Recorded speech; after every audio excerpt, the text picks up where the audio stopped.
এখানে পরোটা বানানো হচ্ছে, কেলানো পরোটা, কেলানি পরোটা।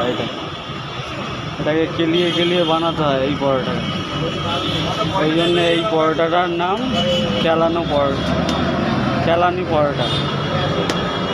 কেলানি পরোটা প্রথমে রেসিপিগুলোকে বানিয়ে নিচ্ছে।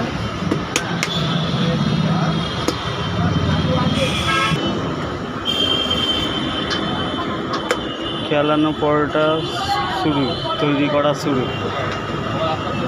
করা শুরু বন্ধুরা। কেলানো পরোটা তৈরি করা শুরু, এটাকে বলে কেলানি পরোটা।